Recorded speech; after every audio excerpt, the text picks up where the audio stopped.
ఇది నా ఇల్లేగా, మా ఇంట్లోనే ఉన్నాను, హైదరాబాద్లో ఉన్నాను.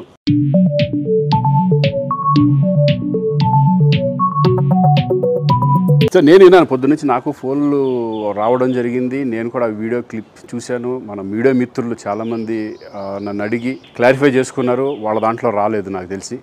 చాలా ఇట్లా శ్రీకాంత్ ఇలా బెంగళూరులో రేవ్ పార్టీకి వెళ్ళాడు, హేమ వెళ్ళింది, ఈ టైప్లో ఏవో వచ్చినాయి. లేదా నాకు నవ్వు వచ్చింది. ఇంట్లో వాళ్ళంతా నవ్వుకున్నాం. ఇదేంటిది, మొన్న ఏమో విడాకులు ఇప్పించేశారు నా భార్యతో, ఈరోజు ఏమో రేవ్ పార్టీలకి వెళ్ళాడు అని వచ్చేసినాయి. కానీ ఒకటి, వాళ్ళు కొంచెం తొందరపడ్డంలో ఇది లేదనిపించింది. ఎందుకంటే వాడెవడో, అతను ఎవరో కానీ కొంచెం నాలాగా ఉన్నాడు. వాడు కొంచెం ఇలా కప్పుకొని, అది గెడ్డం ఉంది, బట్ ఇప్పుడు గెడ్డం నాకు లేదు అని, బట్ గెడ్డంతో నేను షాక్ అయ్యాను. ఇదేంటిది నాలాగా ఉన్నాడు ఏంటి అని నేనే షాక్ అయ్యాను. సో దయచేసి ఎవరు నమ్మొద్దు. ఎందుకంటే రేవ్ పార్టీలకి వెళ్ళే కల్చర్ నాది కాదు, పబ్ కల్చర్ మనిషిని కాదు నేను.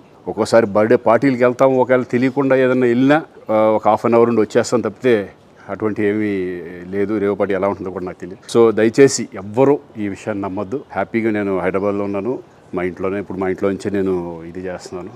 సో దయచేసి మీడియా మిత్రులందరికీ కూడా నేను చెప్పేది ఏంటంటే, ఏ విషయం కరెక్ట్గా తెలుసుకోకుండా మీరు కూడా థంబ్నైల్స్ పెట్టేసేసి, నా బొమ్మ వేసేసి రేవ్ పార్టీలో పట్టుబడ్డ శ్రీకాంత్ ఈ టైప్లో వేస్తున్నారు. కాబట్టి దయచేసి ఎవరు నమ్మొద్దు. అది అతను అలాగా ఉన్నాడు అనే ఒక విషయంలో మీరు పొరపాటు పడి ఉంటారని నేను అనుకుంటున్నాను. దయచేసి అది నేను కాదు. Thank you. ఇటువంటివన్నీ కూడా నిజంగా కొంతమంది వాళ్ళందరికీ నిజంగా థ్యాంక్స్ చెప్పుకుంటున్నాను నేను.